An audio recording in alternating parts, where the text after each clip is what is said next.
할렐루야, 할렐루야. 복된 주일 2부 예배에 나오신 산성의 모든 가족들 주님의 이름으로 환영하고 축복합니다. 십자가의 그 놀라운 그 사랑으로 우리를 구원하신 그 하나님 아버지를 깊이 생각하며 하나님께로 더 가까이 나아가는 산성의 모든 가족들 되길 축복합니다. 이 시간 하나님께 더 가까이 나아가겠습니다.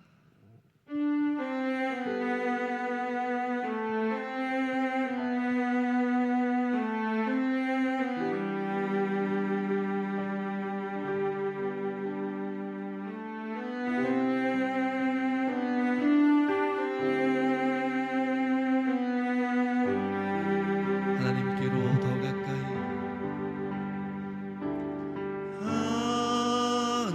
하나님께로 더 가까이 갑니다. 고통 가운데 계신 주님, 변함없는 주님의 크신 사랑, 영원히 주님만을 하나님께로 더 가까이 갑니다.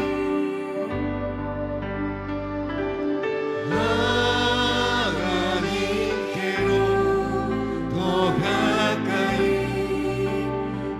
갑니다. 고통 가운데 계신 주님, 변함없는 주님의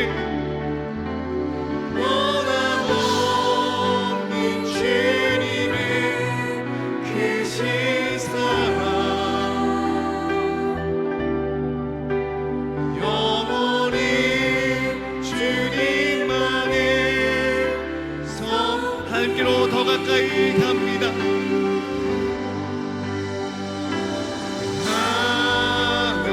하나님께로 더 가까이 갑니다. 고통 가운데 계신 주님, 변함없는 주님의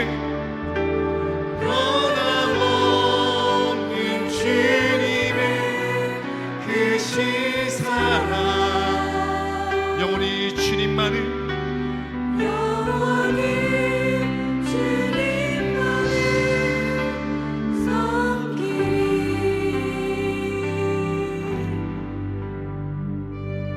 십자가의 그 능력, 십자가의 그 은혜로 우리를 구원하신 하나님을 바라보며 나아가기를 원합니다. 다시 한번 주님 앞에 더 가까이 나아가는 우리 마음을 온전히 주님 앞에 드려주는 그 산세의 모든 가족들 되기를 축복합니다. 하나님께로 더 가까이 갑니다.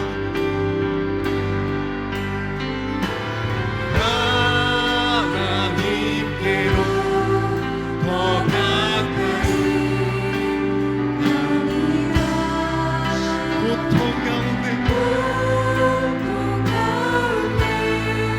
계신 주님, 변함없는 주님의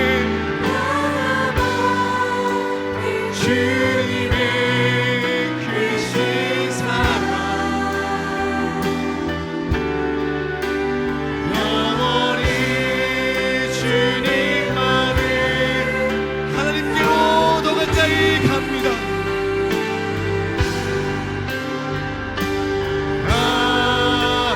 하나님께로 더 가까이 우리 구원하신 주님을 찬양합니다. 계신 주님, 변함없는 주님의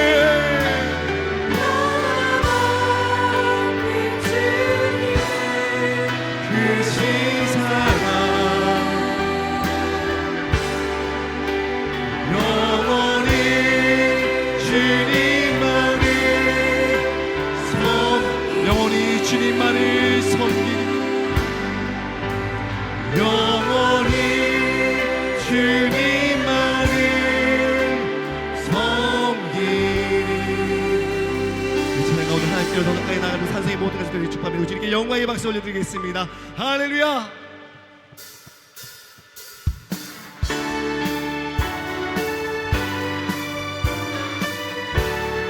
예수 사랑하시네, 예수 사랑하시네, 거룩하신 말이세, 우리를 약하나 예수 권세, 예수 사랑, 예수 사랑하시네, 거룩하신 말이세, 예수 권세, 예수 권세, 나의 사랑하신, 나의 사랑하신, 나의 사랑하신, 아멘. 나의 사랑하신 성령, 나를 사랑하신,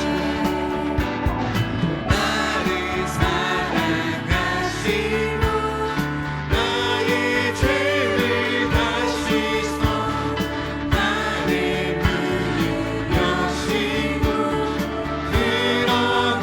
다시 한번 고백하겠습니다. 나를 사랑하신, 나를 사랑하신, 나의 죄를 하늘의 문을 여시고 들어가. 아멘.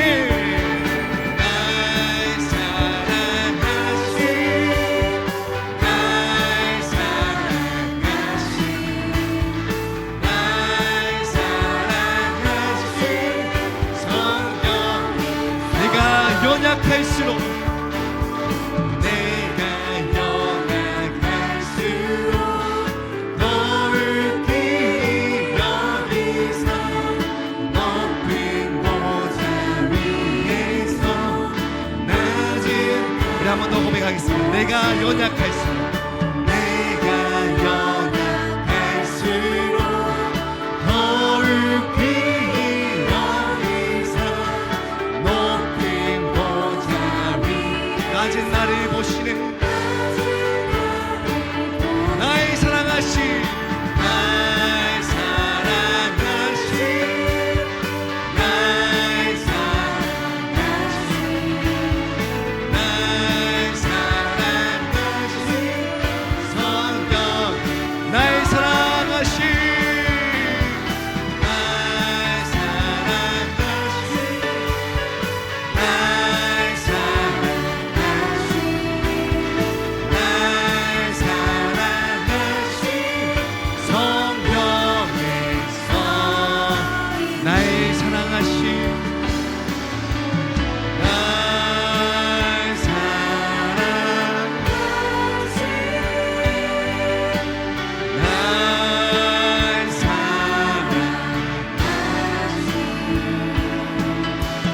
나의 사랑하신 성령, 주님께서 우리를 사랑하십니다. 나의 사랑하신, 나의 사랑하신,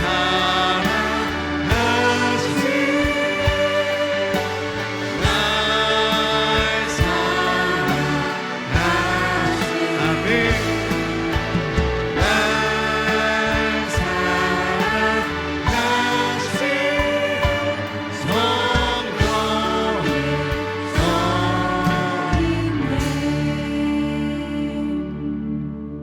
내 평생 사는 동안 주 찬양하리. 여호와 하나님 내 주를 찬양하. 내 평생, 내 평생 사는 동안 주 찬양하리. 여호와 하나님 내 주를 함께 고백하겠습니다. 내 평생 사는 동안, 내 평생 사는 동안 주 찬양하리. 여호와 하나님 내, 이 고백이 우리 믿음의 고백이 되길 원합니다. 주님을 묵상하며, 주님을 묵상하며 없도다. 내 영혼 주 안에서 잠기니 내 영혼아 주님을 내 영혼아 주님을 송축하라. 내 영혼아 주님을 찬양하라. 내 영혼아 주님을 송축하라. 내 영혼아 주님을 내 영혼아 주님을 송축하라. 내 영혼아 주님을 송축하라. 내 영혼아 주님을 찬양하라. 내 영혼아 주님을 송축하라. 내 영혼아 주님을 송축하라. 내 영혼아 주님을 송축하라. 내 영혼아 주님을 찬양하라. 내 영혼아 주님을 송축하라. 내 영혼아 주님을 우리 목소리를 고백하기 바랍니다. 우리 손 높이 들고 주님을 찬양합시다. 내 영혼아 주님을 송축하라. 내 영혼아 주님을 찬양하라. 아멘. 내 영혼아 주님을 송축하라. 내 영혼아 주님을 우리 간절한 마음으로 다시 한번 고백하겠습니다. 내 영혼아 주님을 내 영혼아 주님을 송축하라. 내 영혼아 주님을 찬양하라.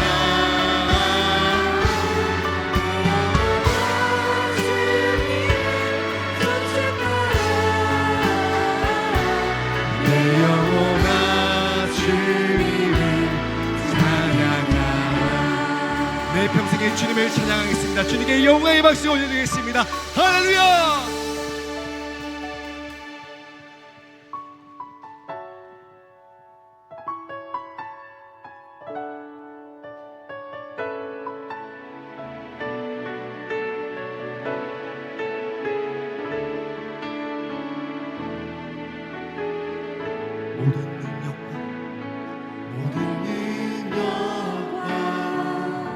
모든 권세 모든 것 위에 뛰어나신 주님 세상이 측량할 수 없는 지혜로 모든 만물 창조하셨네. 모든 나라와 모든 보좌 이 세상 모든 경이로움보다 이 세상 모든 값진 보물보다 더 귀하신 나의 주님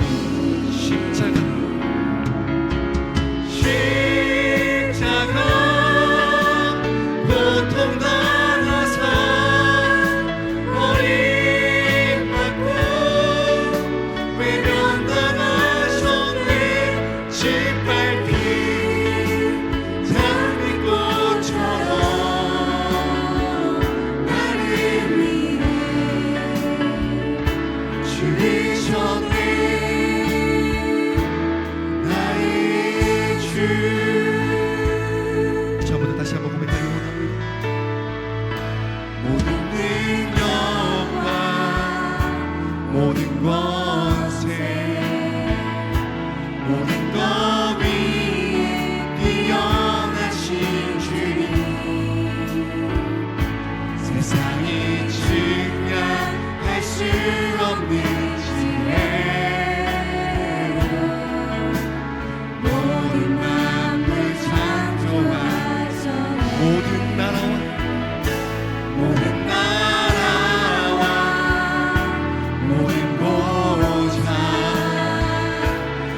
세상 모든 경이로움보다 이 세상 모든 값진 보물보다 더 귀하신 나의 주님 십자가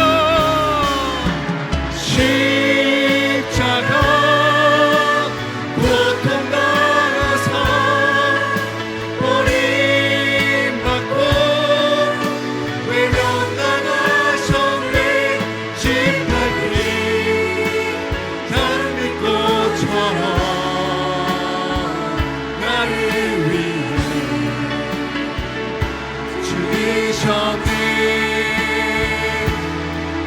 십자가 고통 당해서 십자가 고통 당해서 버림받고 외면당하셨네 짓밟힌 단빛꽃처럼 나를 위해 죽으셨네 나를 위해 나를 위해 나를 위해 나를 위해 나를 위해 나를 위해 죽으셨네 나의 주 이 시간 가장 높으신 우리 주님을 찬양합시다 지존하신 주님 이름 앞에 모든 무릎 꿇고 다 경배해 거룩하신 주님 보좌 앞에 엎드려 지존하신 주님 이름 앞에 지존하신 주님 이름 앞에 모든 무릎 꿇고 모든 무릎 꿇고 다 경배해 거룩하신 주님 보좌 앞에 엎드려 예수는 그리스도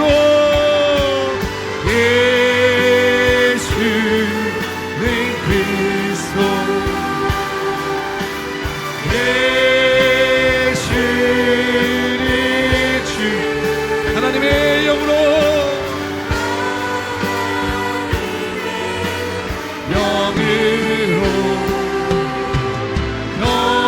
경배히 지존하신 주님 이름 앞에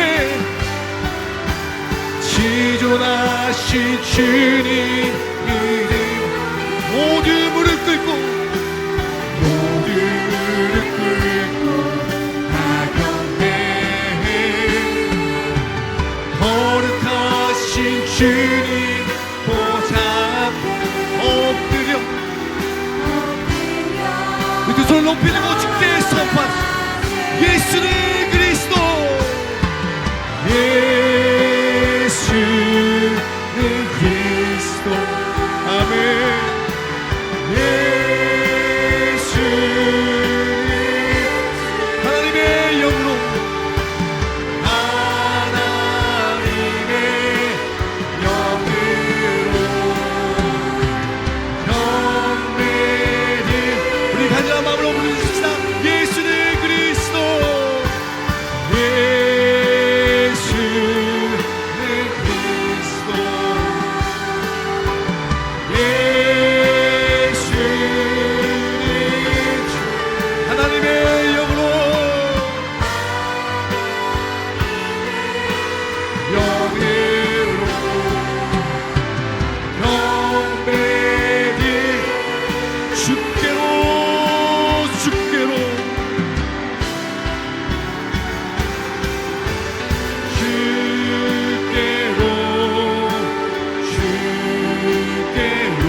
다시 자리에 나서 찬양하시겠습니다. 십자가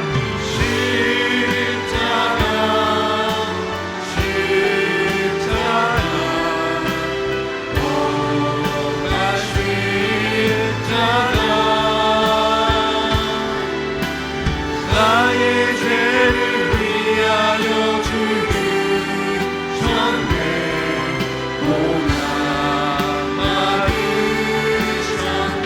주 영광 여기 마사 주 영광 여기 마사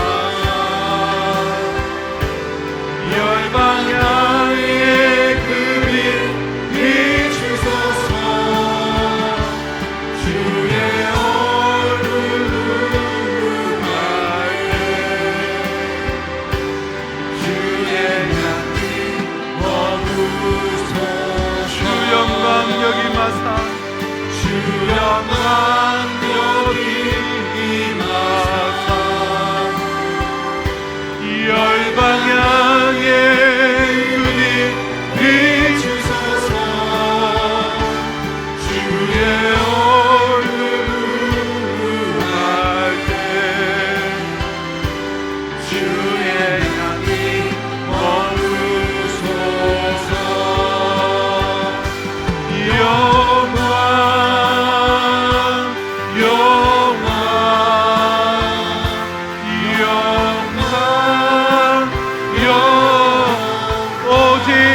하나님께만 영광 영광 영광 영광.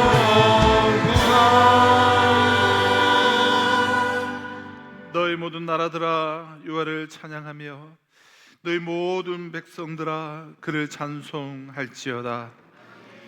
우리에게 향하신 여호와의 인자하심이 크시고 여호와의 진실하심이 영원함이로다. 아멘. 전능하사 천지를 만드신 하나님 아버지를 내가 믿사오며 그 외아들 우리 주 예수 그리스도를 믿사오니 이는 성령으로 잉태하사 동정녀 마리아에게 나시고 본디오 빌라도에게 고난을 받으사 십자가에 못 박혀 죽으시고 장사한 지 죽은 자 가운데서 다시 살아나시며 하늘에 오르사 전능하신 하나님 우편에 앉아 계시다가 저리로서 산 자와 죽은 자를 심판하러 오시리라.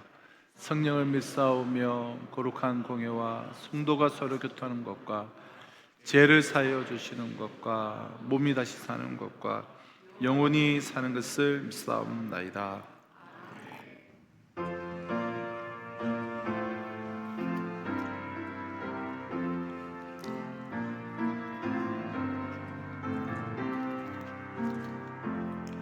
주 예수님 내 맘에 오사 날 붙들어 주시고 내 마음에 새 힘을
우리의 약함을 인자한 손길로 어루만져 주시는 하나님, 한 주간 보고 싶었던 지체들이 한자리에 모여 찬송과 기도와 말씀의 축제를 열게 하시니 감사합니다.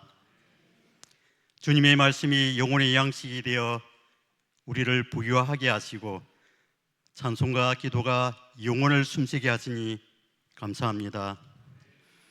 이 시간 예배하는 자들이 온 마음과 정성을 다해 하나님 한 분만을 높이며 경배하는 예배가 되게 하옵소서. 아버지 하나님, 우리의 죄악을 용서해 주옵소서. 스스로 겸비하고 회개하여 그분의 얼굴을 구하면 저희들의 죄를 사하시고 이 땅을 고쳐 주신다고 약속하신 것처럼 이 땅을 고쳐 주옵시고 이 땅이 주의 심판이 이르지 않도록 우리 죄를 긍휼히 여겨 주옵소서. 또한 오직 주님의 주권이 회복되게 하시고 구하고 찾고 두드리게 하소서. 이 나라 민족 시련 속에서 통일 한국으로 준비되어 가는 과정으로 삼아주시고 주님 오시는 이 마지막 시대의 국가적 부르심을 잘 감당할 수 있도록 축복해 주옵소서. 지금 우리 교회는 사순절을 지키고 있습니다. 십자가형을 언도 받으신 예수님은 과시관을 쓰신 채 스스로 못 박히실 십자가를 지시고 빌라도 법정에서부터 골고다까지 800m의 죽음의 길을 우리를 위해 그렇게 걸어가셨습니다. 아무런 저항도 변명도 없이 넘어지고 쓰러지면서 걸어가시는 그 죽음의 십자가의 길이 없었다면 부활도 없었을 것입니다. 예수 그리스도의 십자가의 길을 묵상하고 1년 중 한 번 정도는 우리가 여러 가지 음식과 절제를 통해 그분의 고통을 기억하고 함께 참여함으로 우리들이 더욱 성숙한 그리스도인으로 거듭날 수 있도록 도와주옵소서. 하나님 아버지, 가까이 있지만 먼 우리 북한 땅 분단된 지 80년 되었습니다. 북한 동포들 김정은 독재 정권의 압제와 굶주림 속에서 죽어가고 있습니다. 헌법상 우리 국민이지만 우리는 북한 동포의 인권유린 압제와 죽음, 굶주림, 북한 동포의 구원을 외면하고 있지는 않은지요. 하나님, 북한 동포 구원해 주옵소서. 김정은 독재 정권 무너지고 자유민주 통일 이루어서 그 땅에 무너졌던 2600개의 교회들이 재건되고 복음의 확장으로 1907년 평양 대부흥의 역사가 재현되는 역사 이루어 주옵소서. 제자되어 생명 살리는 공동체로서 우리 교회가 사도 행정적 꿈을 꾸면서 선교적 교회로 탈바꿈하고 있습니다. 올해도 필리핀 단기 선교와 캐나다 비전 트립이 계획되어 있습니다.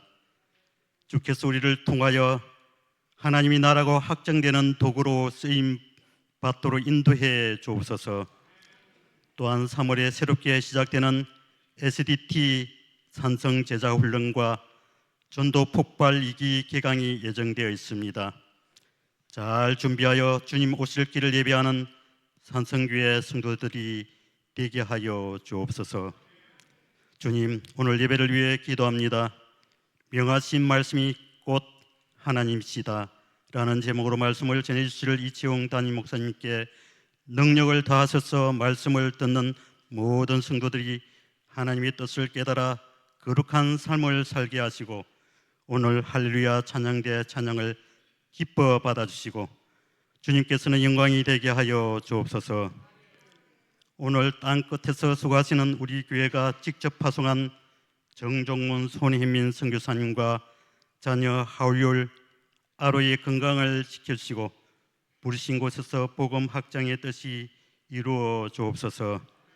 이 모든 기도 우리를 구원하신 예수님의 거룩하신 이름으로 기도합니다. 아멘.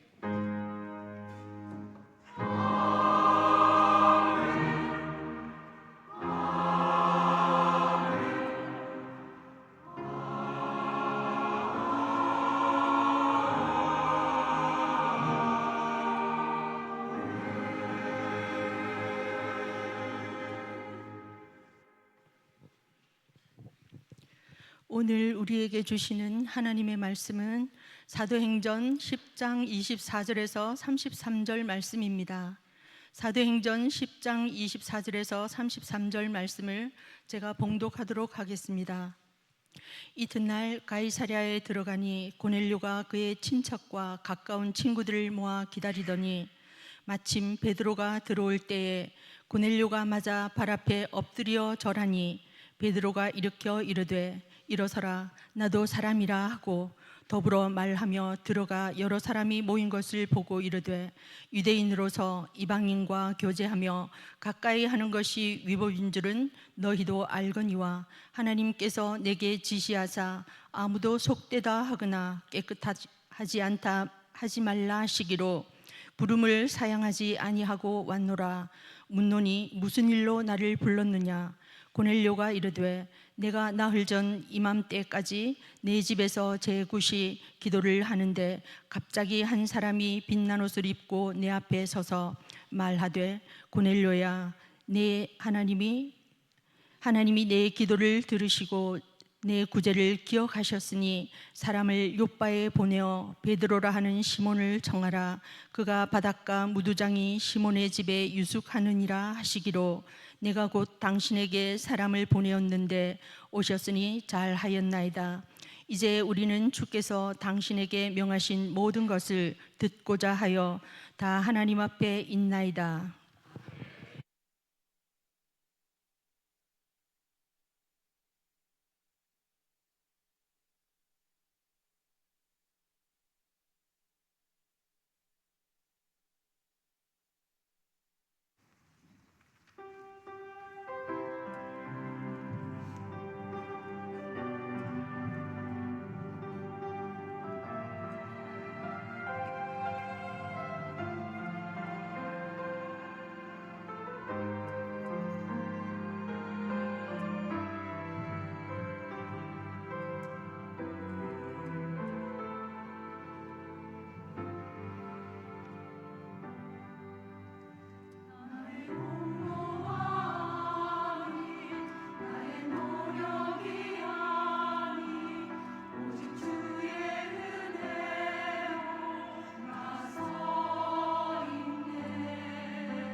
주를 가슴에 안고 우리 봉헌하도록 하겠습니다. 먼저 그 나라와 그 나라와 이를 구하라. 그 나라와 그 일을 그리하면 이 모든 것을 너희에게로 하시리라.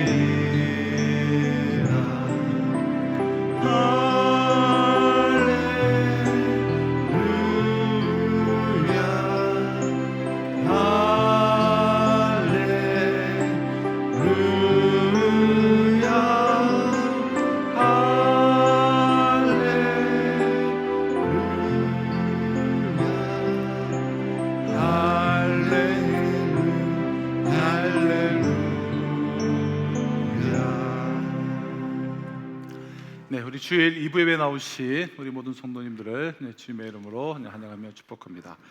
우리 교회 앞에 알려드리는 소식, 우리 주보를 참조해 주시고요. 우리 사랑방 이제 모임을 우리가 이제 또 평일에 하시는 분들은 하고 또 주일 오후에 우리가 또 함께 이제 요즘 모이고 있는데요. 우리 목요일날 새벽에 우리 목사님들이 모이셔서 이렇게 우리 기도하고 사람 목자 모임을 우리 말씀 인도를 해서 아주 잘 이렇게 준비를 미리 우리가 하고 목요일날 모여서 준비를 하고 계십니다. 우리 사람 식구들 또 우리 목사님들 그렇게 준비하시고 또 우리 수고하시는데 우리 다들 동참해 주셔서 풍성한 우리 사랑방 모임이 되시기를 바랍니다. 우리 이번 주 금요 기도회 때 우리 이번에 우리 필리핀 5월에 단기 선교 가는 우리 곳에 우리 개인철 선교사님 오셔서 우리 선교 보고가 있겠습니다. 우리 종도 폭발 2기 이번 주 토요일 우리 오전 9시에 우리 개강이 되고요. 또한 우리 남자반, 여자반, 제자반이 각각 우리 목요일과 주일에 이렇게 개강이 이제 됩니다. 위해서 우리 기도해 주시기를 바라고요. 3반기 세례식 우리 빠질 문 없도록 잘 또 준비를 부탁드립니다. 우리 기도하는 엄마들 MIP 세미나가 있습니다. 아직 훈련 받지 못하신 분들은 순청하셔서 이번 기회에 동참하시기를 바랍니다. 산성가족 페스티벌 우리 미리 일정을 우리 잘 조정하셔서 다들 동참해 주시고요. 우리 처치 브랜딩 워크숍이 4월 5일에 있는데 아주 좋은 이제 그런 디자인과 브랜딩에 관한 그런 좋은 세미나인데요. 우리 아주 이제 전문가 전문적으로 하던 교수님 오셔서 해주게 되는데 우리 이제 전 목사님이 우리 대표로 우리 교회 대표로 가서 이제 서울까지 가서 이제 세미나 받고 와서 우리가 또 좋고 우리 교회 함께 있으면 좋겠다 싶어서 여러 개 되는데요. 일부러 이게 서울까지 가서 큰 교통비 들여서 이제 하는 세미나인데 바로 우리 교회 안에서 하니까 우리 관심 있는 분들, 그러니까 꼭 우리 교회와 관련 안 돼도 우리가 디자인과 또 브랜딩 관련해서 여러분들 하시는 일에도 이렇게 접목을 하면 큰 유익한 시간 되지 않을까 싶습니다. 특히 우리 성도님들은 우리 회비를 따로 안 받고 외부에서 오시는 분들만 회비를 이렇게 받습니다. 그래서 우리 관심 있는 분 마감되기 전에 신청해 주시면 되겠습니다. 우리 공원 명칭을 이렇게 했는데 우리가 산 할인 뭐 이렇게 제일표를 많이 받아서 이게 선정이 되었습니다. 그에도 우리 교동 좀 보시면서 우리 축복해 주시고 또 위로해 주시고 또 기도해 주시면 감사합니다.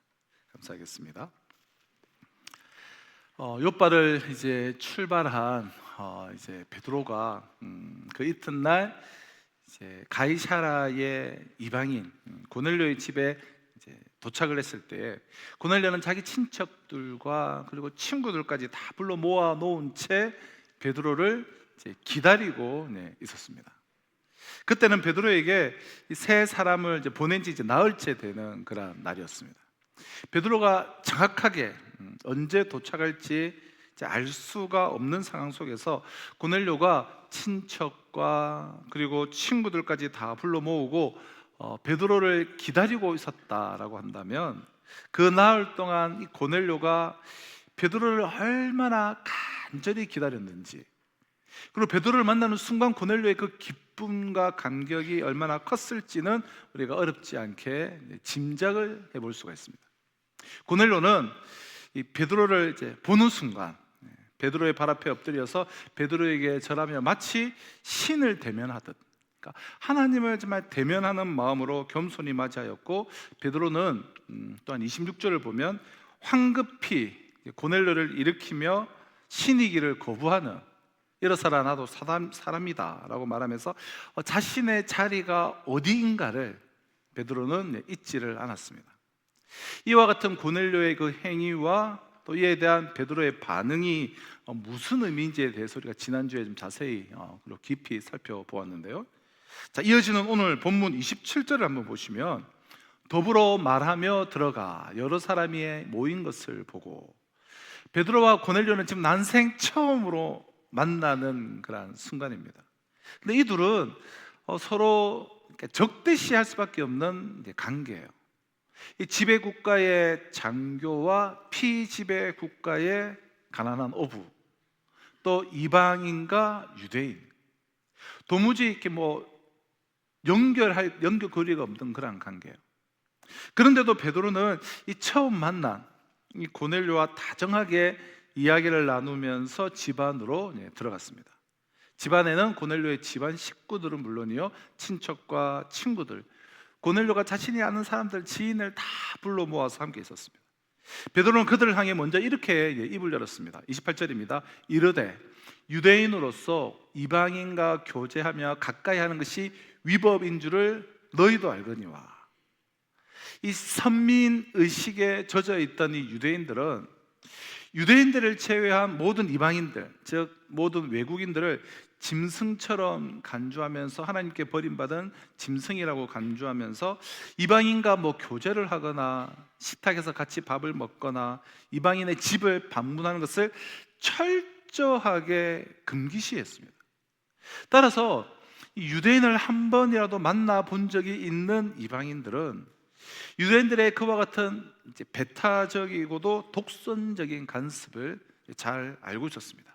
그래서 너희도 알거니와 라고 말하는 것이죠. 너희도 알거니와. 자, 이어지는 말씀을 보면 하나님께서 내게 지시하사 아무도 속되다 하거나 깨끗하지 않다 하지 말라 하시기로. 29절, 부름을 사양하지 아니하고 내가 지금 왔노라. 자, 베드로가 유대인들의 이러한 관습을 무시하면서까지 이방인인 고넬료의 집을 찾은 것은 하나님의 말씀 때문이었어요. 하나님의 말씀. 하나님께서 내게 지시하셨다. 하나님의 말씀 때문에 그는 왔어요. 유대인인 베드로 역시 다른 유대인들처럼 이방인들을 이제 부정하게 여겼지만, 하나님께서 베드로에게 하나님께서 유대인을 깨끗게 하신 것처럼 이방인도 깨끗게 하신다라고 하나님께서 베드로에게 말씀을 하셨습니다. 또 베드로에게 의심을 하지 말고 고넬료가 보낸 사람과 함께 고넬료를 찾아가라라고 또 그렇게 말씀을 하셨어요. 하나님의 말씀이 없었다면 모르지만 하나님께서 말씀하신 이상 베드로는 조금도 주저함이 없이 부름을 사양하지 아니하고 고넬료의 집을 찾았습니다. 자, 겉으로는 이 고넬료의 부름을 사양하지 않은 것처럼 보이지만 실제로는 고넬료를 통한 하나님의 부르심, 하나님의 그 말씀을 사양하지 않은 거예요. 자, 베드로는 이 이방인과의 사귐을 절대적으로 금기시하는 유대인의 간습과 전통을 스스로 파기를 하고, 그로 인해 유대인들로부터 공격받을 것을 감수하면서까지 이방인 고넬료의 부름을 사양하지 않고 고넬료를 찾아갔습니다. 놀라운 자기 희생과 헌신이죠. 자, 그리고 고넬료에게 지금 왜 자신을 불렀는지를 이제 물어보는데요. 29절입니다. 부름을 사양하지 아니하고 왔노라. 묻노니 무슨 일로 나를 불렀느냐. 대체 무슨 일로 나를 그 멀리서부터 불렀느냐라는 거예요. 이에 고넬료는 그 경위를 설명하면서 이렇게 답했습니다. 30절로 33절인데요. 고넬료가 이르되 내가 나흘 전 이맘때까지 내 집에서 제9시 기도를 하는데 갑자기 한 사람이 빛난 옷을 입고 내 앞에 서서 말하되 고넬료야, 하나님이 내 기도를 들으시고 내 구제를 기억하셨으니 사람을 욥바에 보내어 베드로라 하는 시몬을 청하라. 그가 바닷가 무두장이 시몬의 집에 유숙하느니라 하시기로 내가 곧 당신에게 사람을 보내었는데 오셨으니 잘하였나이다. 이제 우리는 주께서 당신에게 명하신 모든 것을 듣고자 하여 다 하나님 앞에 있나이다. 고넬료는 자신이 왜 일면식도 없는, 어디서 소개받지도 않은 베드로를 왜 전하게 되었는지를 그 이유를 베드로에게 지금 그간에 있었던 일을 소상하게 밝혔는데요. 자, 특히 오늘 우리가 주목하고자 하는 것은 이 33절이에요. 내가 곧 당신에게 사람을 보내었는데 오셨으니 잘하였나이다. 이제 우리는 주께서 당신에게 명하신 모든 것을 듣고자 하여 다 하나님 앞에 있나이다. 하나님께서 이 고넬료로 하여금 베드로를 청하여 듣게 하려 하셨던 그 말씀의 내용이, 자, 궁극적으로 무엇이었는지는 앞으로 우리가 자세하게 살펴보겠지만, 한마디로 말하면 십자가에서 돌아가신 예수님을 통해 하나님께서 죄인을 위하여 친히 이루신 구원의 복음이었습니다. 지금 고넬료는 그 복음을 듣기 위해 집안 식구는 말할 것도 없고 친척과 친구들까지도 다 불러보았어요. 근데 고넬료는 복음을 그저 단순히 한 번쯤 들을 만한 어떤 가치가 있는 이야기 정도로 여기지를 않았습니다. 고넬료는 베드로에게 복음을 가리켜서 뭐라고 말하냐면, 주께서 당신에게 명하신 모든 것이다 라고 그렇게 표현을 했습니다. 이것은 고넬료가 이 복음, 즉 하나님의 말씀을 단순한 말씀이 아니라 하나님의 명령으로 이해하고 있음을 의미하는 것입니다. 자, 고넬료는 여러분 직업 군인이죠. 군인이에요. 더구나 그는 일반 사병이 아니라 당시에 이 천하 무적을 자랑하던 로마 군대의 장교였어요. 백부장이었습니다. 그럼 군인은 명령에 절대 복종하는 것을 제1 덕목으로 삼는 사람이에요. 만약 고넬료가 명령을 소홀히 여기는 사람이었다면 군인은 말할 것도 없고 이 백부장이 될 일도 아마 없었을 것입니다.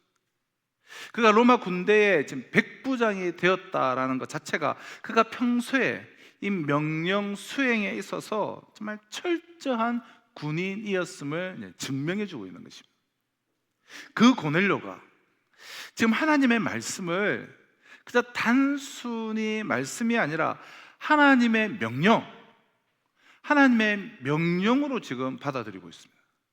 그럼 군인인 그에게 이 명령이란 것은 그 내용이 무엇이든 간에 목숨을 걸고 절대 복종해야 될 대상이었어요.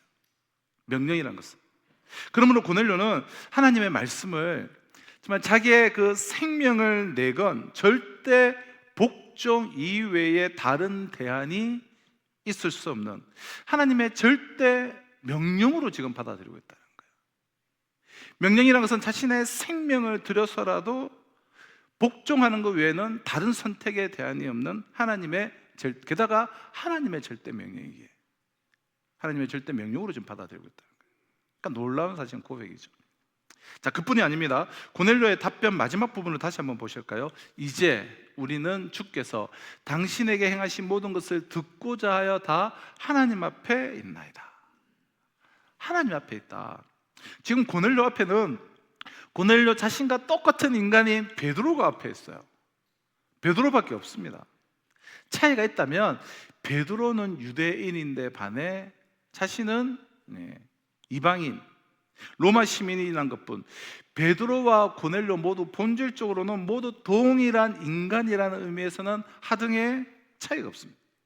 아니, 차이가 있다고 하면 고넬료는 당대 최고의 엘리트인 데서 반해서 베드로는 시골 식민지 나라의 시골 어부예요. 그런데도 고넬료는 자신이 지금 고넬료 앞에 있는데 하나님 앞에 있다고 고백하였습니다. 왜 그러냐?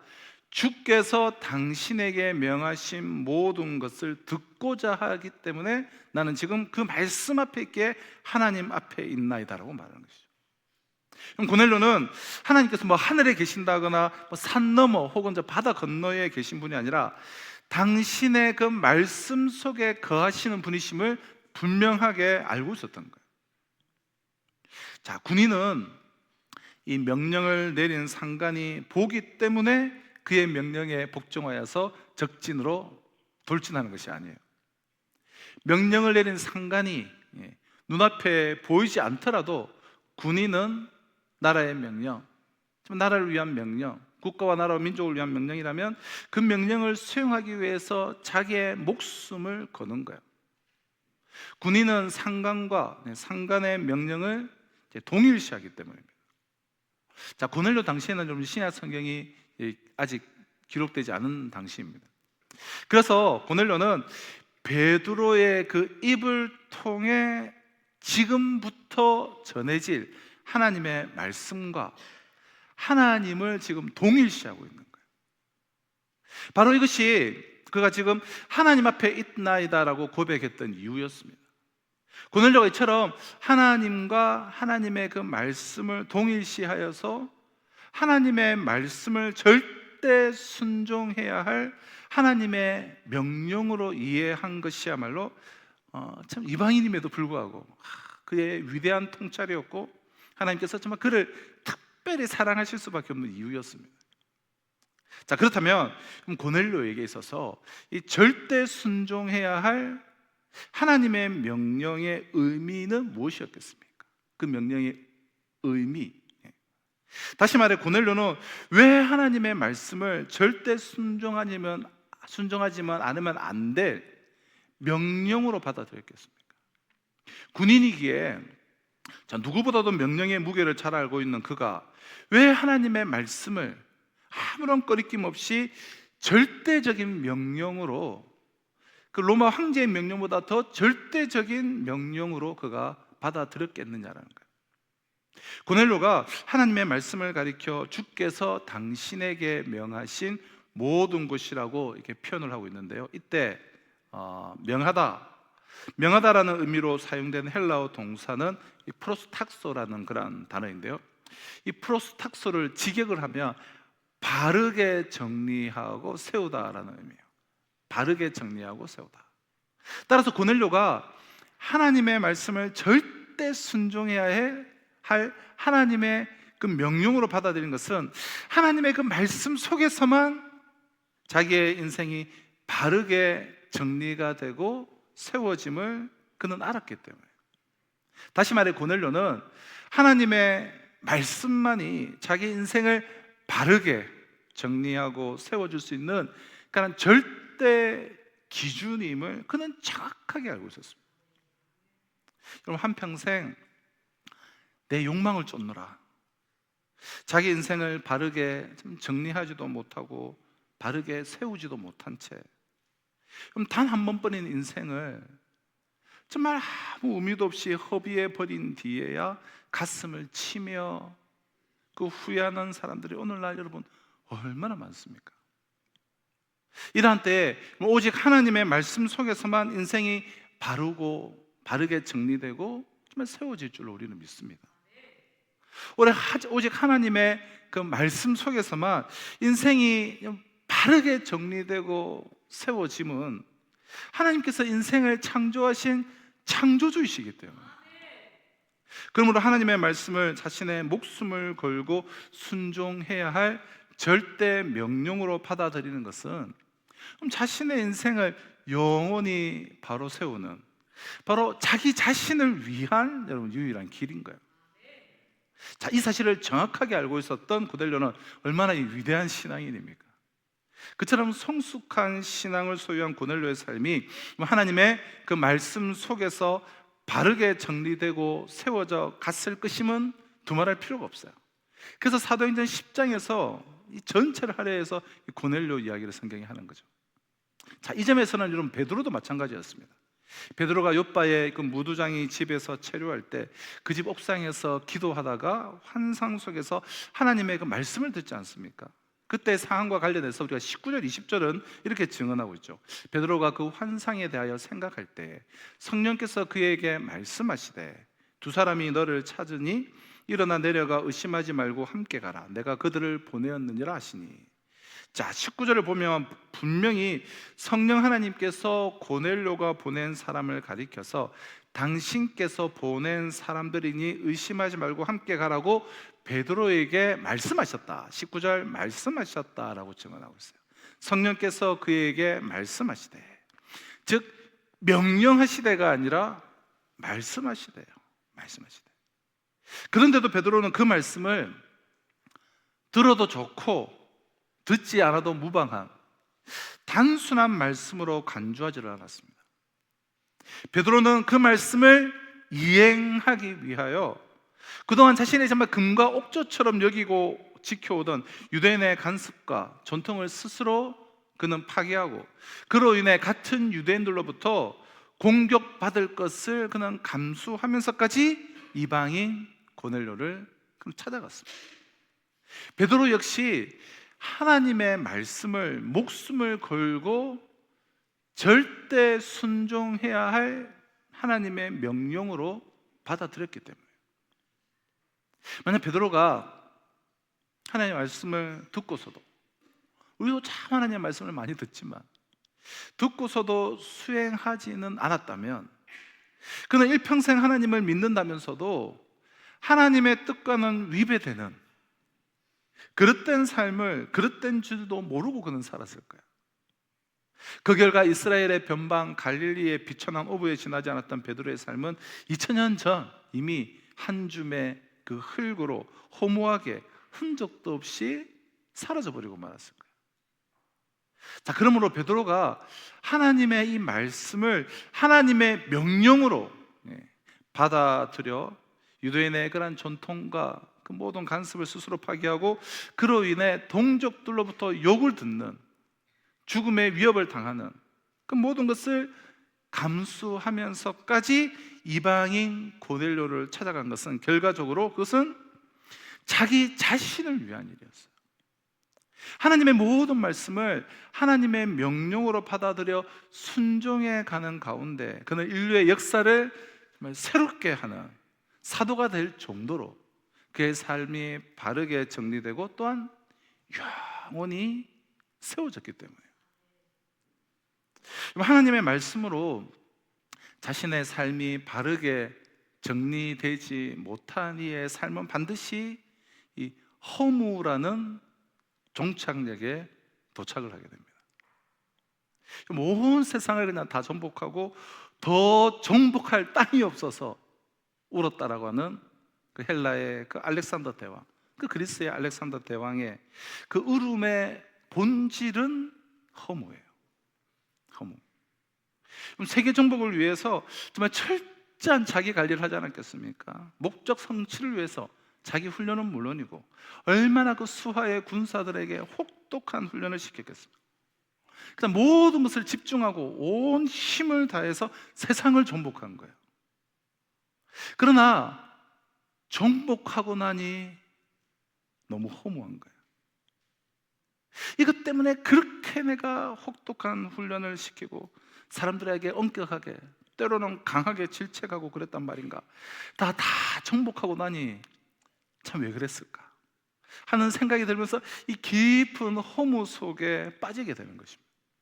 그럼 한 번이라도 어떤 큰 일을 한번 이렇게 추진하고 또 딱 실행을 하고 성사시켜 본 적이 있는 분이라고 한다면 알렉산더 대왕이 허무하다라고 말한 것이 무슨 의미인지 정말 우리는 뼈저리게 공감을 할 수 있을 것이라 생각이 돼요. 그럼 아무리 큰 일을 이루어도 그로 인한 감격의 순간이 지나고 나면, 처음에 이루었을 때 어느 순간 감격의 순간은 있죠. 좋은 집으로 이사하면 몇 달이 좋고 결혼하면 얼마가 좋고 그런 이야기 있잖아요. 그런데 어떤 큰 일을 이루면 그로 인한 감격의 순간이 있어요. 그러나 그 순간이 지나고 나면 내가 지금 왜 이러고 있는가? 이것이 대체 내게 무슨 의미인가? 고작 이것 때문에 내가 왜 이것을 위해 그렇게도 내 생명을 소진시켰는가? 내 시간과 돈과 마음을 내가 왜 그렇게 소진시켰는가 하는 회의, 허무가 엄습하게 마련해요. 반드시 그래요. 그러니까 저는 이제 자기 아들을 이렇게 의사로 딱 만들어 놓고 땅을 치면서 후회하는 여러 권사님을 본 적이 있어요. 그러니까 아들 의사로 만들기 위해서 얼마나 그 수십 년 동안 먹을 거 안 먹고 모든 거 절제하고 뒷바라지하고 공부해서 의사를 시켰잖아요. 그런데 결국은 보니까 며느리 좋은 일만 시킨 거예요. 의사들도 빠듯하거든요. 애들 뭐 이거 다 해야 되니까. 네. 어머니에게 한 달에 50만 원 주는 거 쉽지 않아요. 100만 원 주는 거 쉽지 않아요. 네. 근데 자신은 한평생 그 의사 하면 만들겠다고 그렇게 했는데, 네. 며느리 좋은 일만 시킨 것 같으니 진짜 이거 억울하고 원통해야 하는 그런 분을 여러 분을 봤어요. 그럼 무슨 일이든 마찬가지예요. 네. 반드시 해이와 허무가 엄습하기 마련이에요. 잊지 마십시오. 우리가 이 세상에서 그 누구도 감히 넘보지 못할 위대한 업적을 이룬다고 해도 그 자체를 목적으로 살면 우리는 우리의 삶이 끝나는 순간 후회와 그 허무 속에서 여러분 치를 떨어야만 할 것입니다. 그럼 세상의 업적은 아무리 거창해도 여러분 유한할 수밖에 없고, 유한한 것은 유한한 우리의 생명을 책임져 줄 수가 없기 때문이에요. 오직 영원하신 하나님의 말씀에 의해서만 우리의 삶은 바르게 정리되고 또 영원히 세워질 수가 있습니다. 그래서 하나님의 명령에 여러분 순종하는 사람만 자신의 삶의 그 끝자락에서도 험함과 허무와 후회로부터 자유로울 수가 있는 거예요. 그러므로 33절, 이제 우리는 주께서 당신에게 명하신 모든 것을 듣고자 하여 다 하나님 앞에 있나이다. 그럼 이 33절의 이 말씀은 단 한 줄의 짧은 문장에 불과하지만 곱씹어 볼수록 참으로 위대한 신앙 고백임을 우리는 알게 되는 것입니다. 자, 이어서 또 하나 우리가 좀 주시하고자 하는 것은 바로 이거예요. 그럼 33절 하반절을 다시 한번 보면, 이제 우리는 주께서 당신에게 명하신 모든 것을 듣고자 하여 다 하나님 앞에 있나이다. 자, 말씀드렸듯이 이 고넬료 앞에는 고넬료 자신과 똑같은 인간인 베드로밖에 없습니다. 이방인과 유대인이라는 차이는 있지만 그 두 사람이 하나님 앞에서 본질적으로 동일한 인간이라는 의미에서는 아무런 차이가 없어요. 그런데도 고넬료는 자신과 이 자신의 일행이 다 하나님 앞에 있나이다라고 지금 고백을 하였습니다. 고넬료는 베드로의 입을 통해서 지금부터 전해질 하나님의 말씀과 하나님을 동일시하면서 자신이 지금 하나님 앞에 있노라라고 고백을 한 거예요. 자, 요한복음 1장 1절을 우리 한번 보실까요? 태초에 말씀이 계시니라. 이 말씀이 하나님과 함께 계셨으니 이 말씀은 곧 하나님이시니라. 그럼 하나님은 말씀이십니다. 그래서 하나님께서는 천지 만물을 말씀으로 창조하셨어요. 말씀이 곧 하나님이시기 때문에. 그러므로 고넬료가 하나님의 말씀과 하나님을 동일시한 것은 위대한 영적인 통찰이었어요. 그리고 또 이 말씀이 육신을 입고 이분 이 땅 오신 분이 예수님이시죠. 그래서 말씀 이꼴 하나님, 하나님 이꼴로 예수님이에요. 여기서 우리는 중요한 사실을 깨닫게 돼요. 하나님의 말씀이 곧 하나님이시라면 우리는 하나님의 말씀을 통해서만 하나님을 바르게 만나 뵐 수가 있습니다. 하나님께서 아무리 우리 앞에 여러분 나타나 계셔도 하나님의 말씀을 통하지 않고서는 하나님을 바르게 할 수 없어요. 바꿔 말하면 오직 하나님의 말씀만 하나님의 실체를 바르게 보게 해주는 안경이라는 거예요. 그러므로 말씀을 뒤로 젖혀놓고 자꾸 환상 보려고 자꾸 엄한 계시달라는 것은 정말 잘못된 신앙이죠. 그럼 하나님이 당신 자신에 관해 인간에게 직접 가르쳐 주시는 것을 우리가 계시라고 합니다. 계시. 이 계시의 관점에서 종교는 자연 종교와 계시 종교가 계시 종교로 우리가 구별할 수가 있어요. 자연 종교는 보통 대부분의 이제 종교들이죠. 인간이 지니고 있는 어떤 본성 혹은 인간의 자연적인 능력으로 신을 이해하고 파악할 수가 있다라는 거예요. 그러니까 일명 그래서 우리가 이성 종교라고 부르기도 하는데요.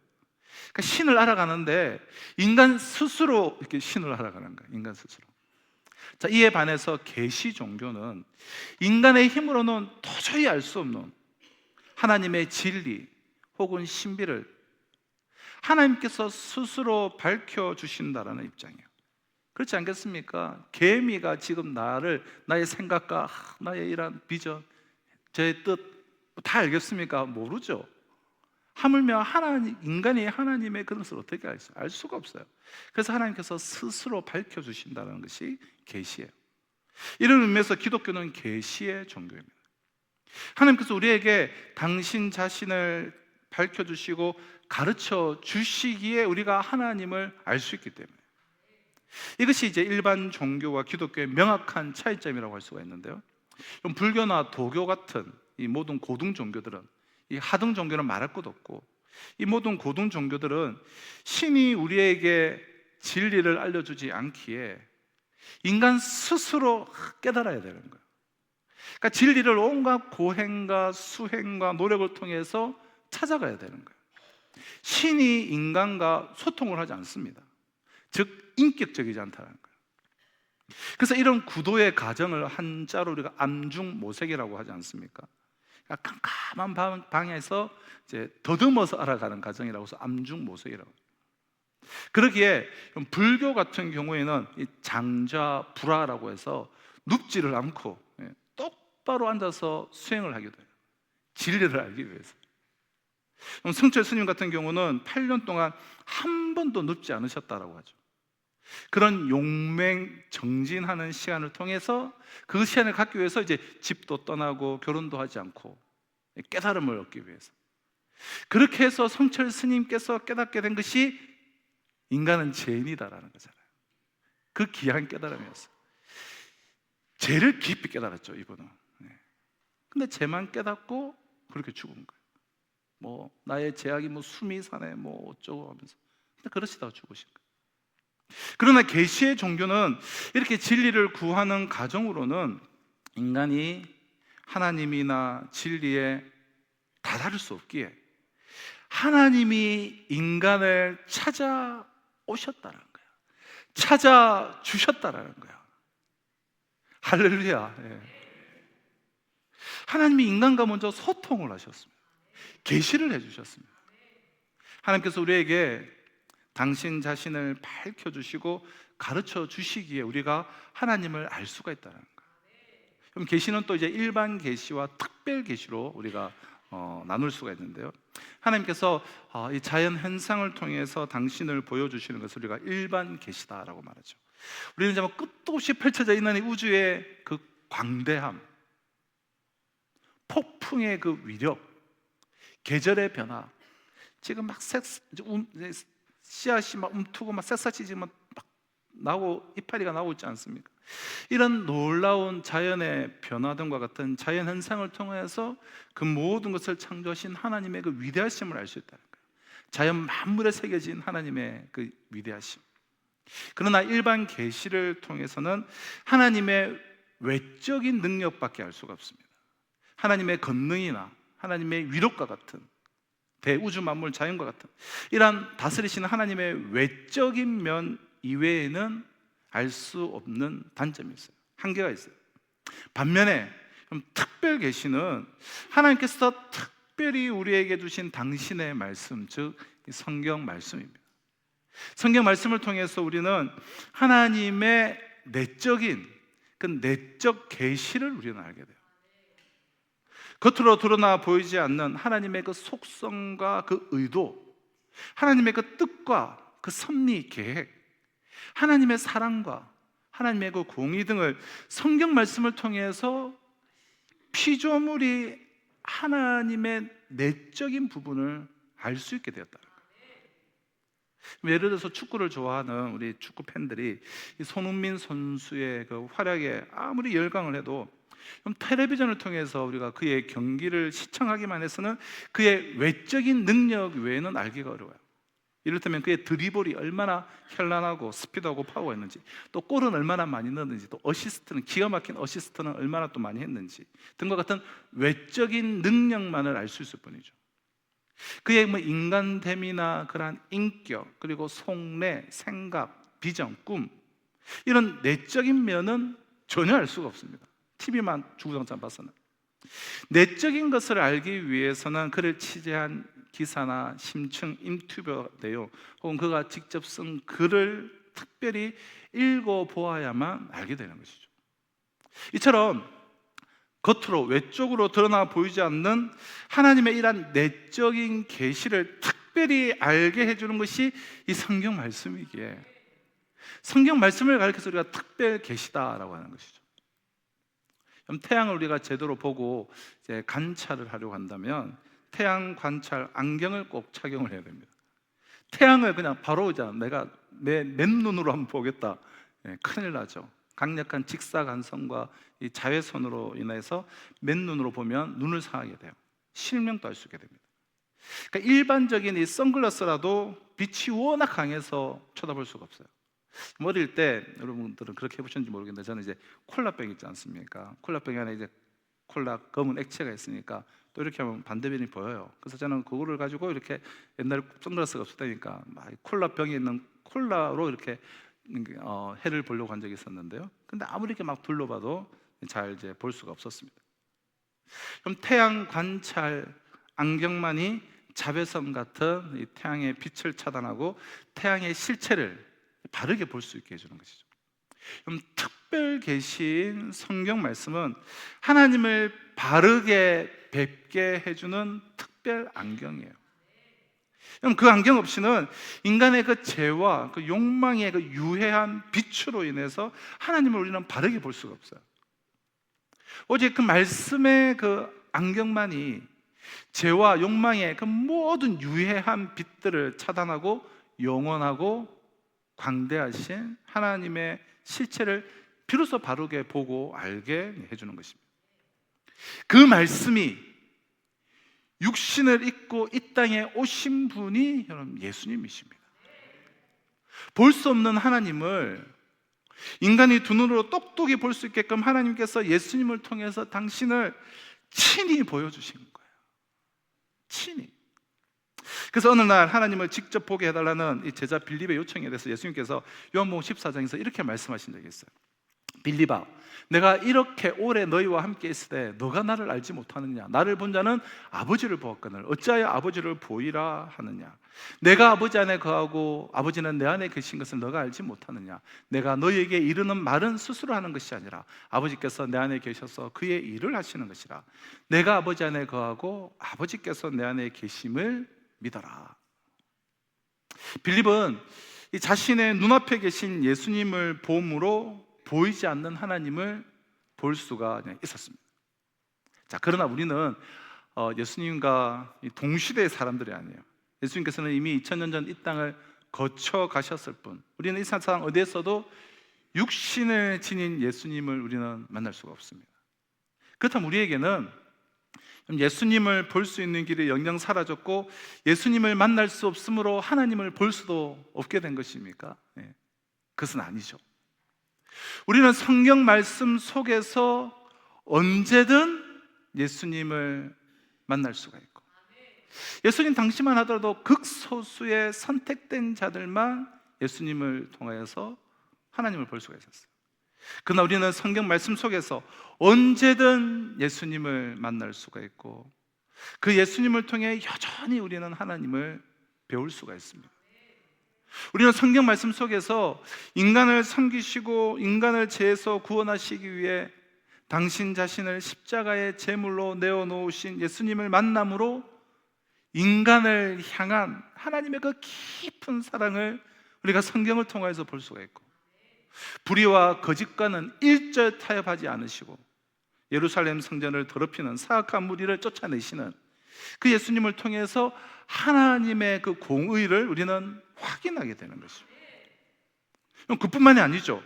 예수님께서 요한복음 14장 26절을 통해서 이렇게 말씀하셨습니다. 보혜사, 곧 아버지께서 내 이름으로 보내실 성령, 그가 너에게 모든 것을 가르치고 내가 너에게 말한 모든 것을 생각나게 하실 것이다.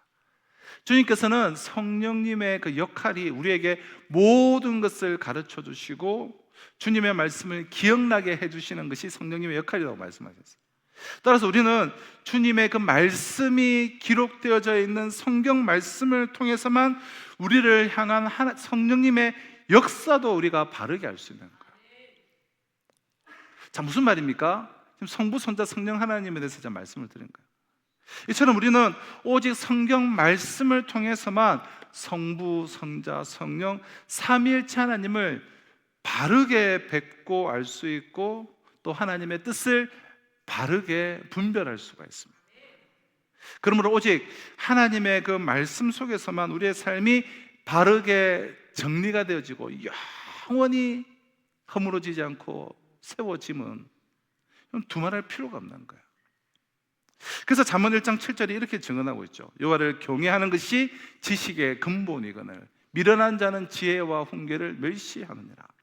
여기서 지혜와 훈계는 물론 하나님의 말씀이에요. 하나님의 말씀을 멸시하는 사람이 여러분 미련할 수밖에 없는 것은, 하나님의 말씀을 멸시한다는 것은 자기 욕망에 눈이 먼 인간이 자기 인생의 주관자가 됨을 의미하는 거예요. 아무리 하나님의 말씀이 전해져도 내 기준이 있고 내 생각이 있고 내 욕망이 있으면 그것들은 듣지 않고 그저 자기 인생의 주관자가 되는 것, 그게 이제 미련한 것이죠. 그것은 맨눈이나 선글라스, 심지어는 콜라병으로 태양을 보려는 것만큼이나 그것은 어이가 없는 짓이기 때문에. 그럼 태양 관찰 안경 이외에는 태양을 볼 수 있는 방법이 없듯이, 말씀의 안경이 없이는 삼위일체 하나님을 우리가 바르게 알 수도 없고 자신의 인생을 진리 위에 바르게 세울 수도 없습니다. 그래서 하나님의 말씀을 하나님의 절대적인 명령으로 아는 것이야말로 지식의 근본이에요. 오직 그것만을 자신을 위한 최고의 최선의 길이기 때문입니다. 그렇다면 한 가지 질문을 여러분들에게 드리겠습니다. 여러분은 그동안 성경 말씀을 단 한 번이라도 정독하여 그 내용을 알면서 단 한 번이라도 완독한 적이 있으십니까? 아침에 일어나서 단 한 단락이라도, 단 한 구절이라도 하나님의 말씀을 묵상하고 하루를 시작하십니까? 자, 이 두 질문에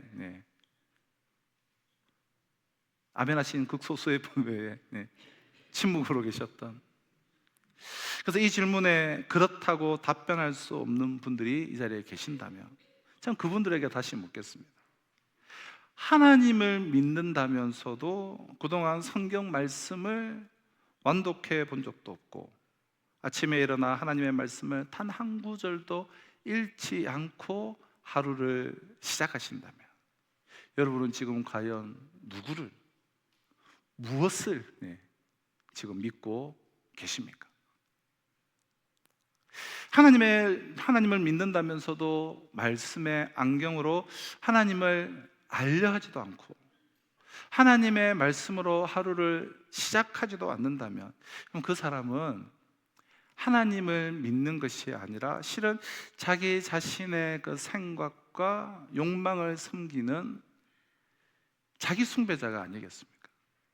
고작 공동묘지에서 한 줌의 흙으로 끝나버릴 인간이 자기 자신을 절대시하는 자기 숭배자가 되는 것보다 더 미련한 그 어리석은 짓이 어디에 있겠습니까? 사랑하는 성도 여러분, 말씀을 맺고자 합니다. 우리의 삶이 닿는 순간 그 허망한 허무 속에서 후회하지 않기를 원하십니까?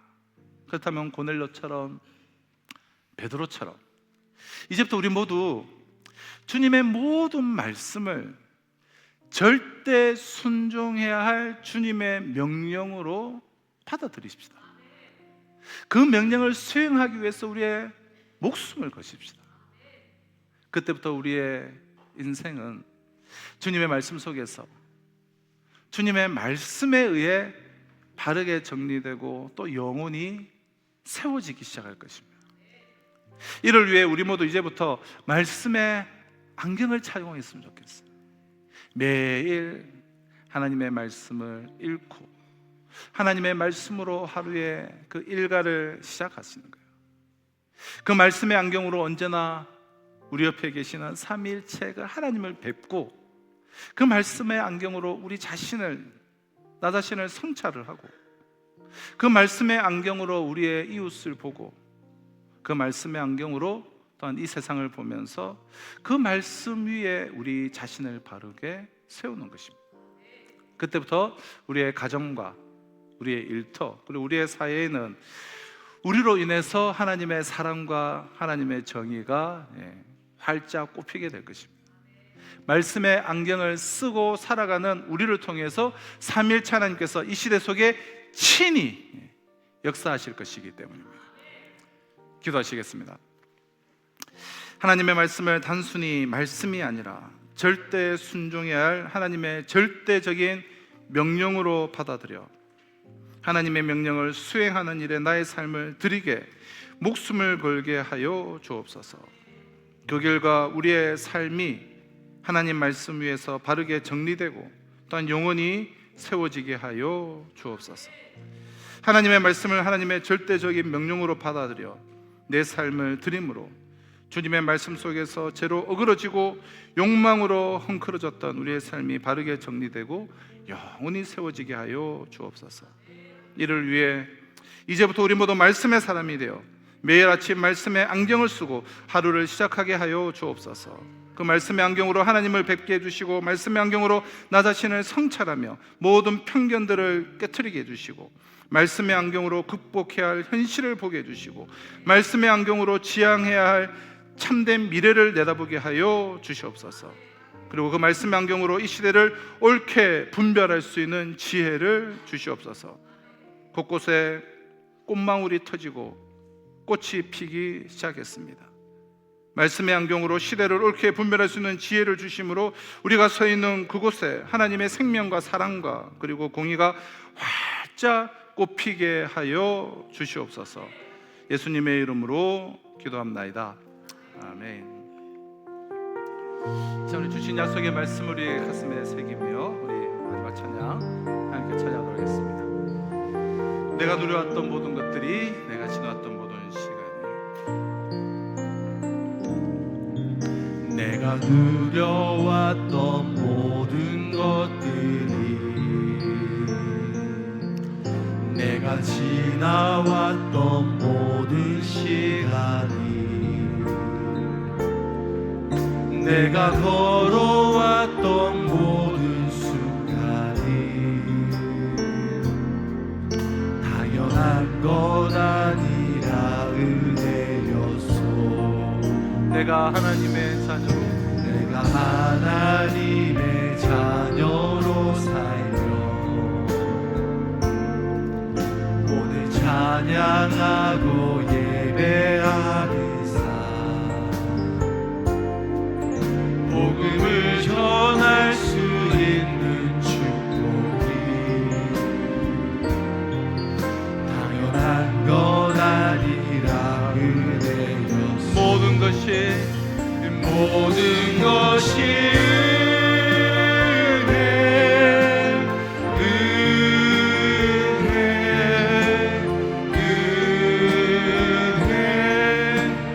한없는 은혜 내 삶에 당연한 것 하나도 없었던 것을 모든 것이 은혜. 우리 다 같이 자리에 일어나서 찬양하겠습니다. 모든 것이 은혜, 은혜, 은혜 한없는 은혜 내 삶에 당연한 것 하나도 없었던 것을 모든 것이 은혜였소. 이 시간 귀한 예배를 주님의 손에 올려드리며 또 봉헌의 손길들 우리 주님 기뻐 받아 주셔서 하나님의 나라와 그의 영광을 위하여서 또 몸된 교회를 위하여서 참 쓰임받기를 원하는 그 마음의 중심 가운데 그의 그 투성 가운데 풍성한 하나님의 것이 충만히 공급되어져서 이 시대의 복의 근원, 축복의 통로로 쓰임 받을 수 있도록 주님 은혜 내려 주시옵소서.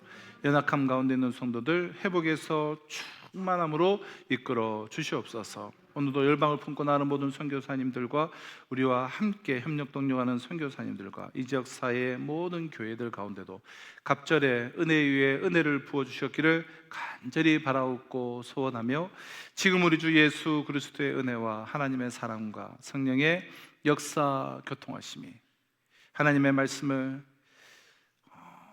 피할 수 없는 외면하지 않는 하나님의 명령으로 받아들임으로 자신의 인생을 그 흔들림 없는 생명 가운데 든든히 세우고 또 결코 후회함이 없는 영원한 삶으로 세워나갈 뿐만 아니라 그 하나님의 말씀 앞에서 바로 하나님을 뵙는 듯한 그러한 분명한 말씀 앞에서 자신의 인생을 놀랍도록 세워나가며 하나님의 일하심을 경험하며 하나님께 찬송과 영광을 올려드리기로 소망하는 우리 성도들과 이번 한 주간의 삶 가운데 지금으로부터 영원토록 항상 함께 있을지어다.